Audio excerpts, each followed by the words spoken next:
লাখপতি বাইদেউ ধন বিতৰণৰ বাবে চৰকাৰে পাতিব 3খনকৈ সভা। সভাত উপস্থিত থাকিলে জুন মাহৰ ভিতৰত লাখ লাখ মহিলাই লাভ কৰিব 10,000কৈ টকা।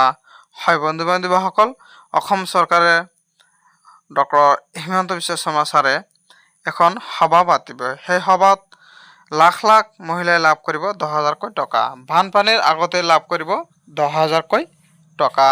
জুন মাহৰ ভিতৰত লাভ কৰিব 10,000কৈ টকা।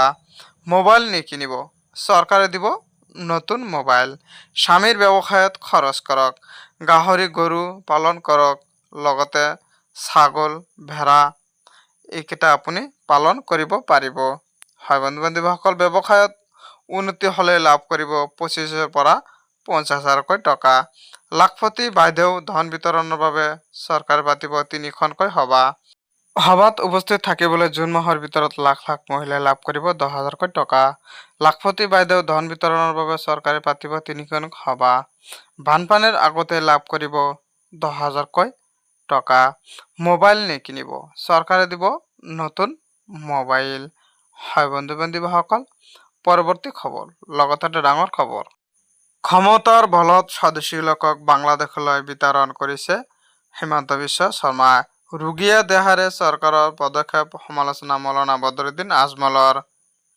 মৌলানা বদৰুদ্দিন আজমলৰ থকালৈকে কোনেও আপোনালোকক বাংলাদেশে সজাব নোৱাৰে। মই থকালৈকে চিন্তা কৰিব নালাগে। সংখ্যালঘু উচ্চ ন্যায়ালয়ত আইনী যুঁজৰ বাবেও সাজু মৌলানা বদৰুদ্দিন আজমল। সকলোৱে নথিপত্ৰ সাজু কৰি ৰাখিবলৈ আহ্বান আজমলৰ। মানৱীয়তা পাহৰি, নীতি নিয়ম পাহৰি বাংলাদেশলৈ পঠিয়াইছে চৰকাৰে। ক্ষমতাৰ বলত স্বদেশী লোকক বাংলাদেশলৈ বিতৰণ কৰিছে হিমন্ত বিশ্ব শৰ্মাই। ৰুগীয়া দেহাৰে চৰকাৰৰ পদক্ষেপ সমালোচনা মৌলানা বদৰুদ্দিন আজমলৰ। মৌলানা বদৰুদ্দিন আজমলৰ থকালৈকে কোনেও আপোনালোকক বাংলাদেশী সজাব নোৱাৰে। মই থকালৈকে চিন্তা কৰিব নালাগে। সংখ্যালঘুৱে উচ্চতম ন্যায়ালয়ত আইনী যুঁজৰ বাবেও সাজু মৌলানা বদৰুদ্দিন আজমল।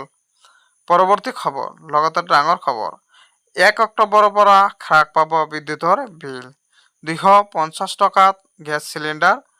আশাকৰ্মীৰ দৰমহা বৃদ্ধি। লাখ লাখ বিদ্যুৎ উপভোক্তাৰ ভাল খবৰ দিলে মুখ্যমন্ত্ৰীয়ে।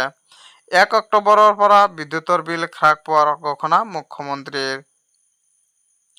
প্ৰতি ইউনিটত 1 টকাকৈ হ্ৰাস পোৱাৰ ঘোষণা মুখ্যমন্ত্ৰীৰ। লগতে ৰাজ্যবাসীক উদ্দেশ্যে এলানি ঘোষণা মুখ্যমন্ত্ৰী হিমন্ত বিশ্ব শৰ্মাৰ। 1 অক্টোবৰৰ পৰা 250 টকাতে হিতাধিকাৰীয়ে লাভ কৰিব ৰন্ধন গেছ। ৰেচন কাৰ্ড থাকিলে কম দামতে কিনিব পাৰিব দাইল, নিমখ, চাউল। 1 অক্টোবৰৰ পৰা ৰন্ধনকৰ্মী, আশাকৰ্মীৰ দৰমহা বৃদ্ধি পোৱাৰ ঘোষণা।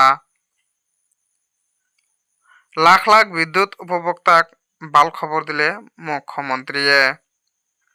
1 অক্টোবৰৰ পৰা বিদ্যুতৰ বিল হ্ৰাস পোৱাৰ ঘোষণা মুখ্যমন্ত্ৰীৰ। প্ৰতি ইউনিটত 1 টকাকৈ হ্ৰাস পোৱাৰ ঘোষণা মুখ্যমন্ত্ৰী।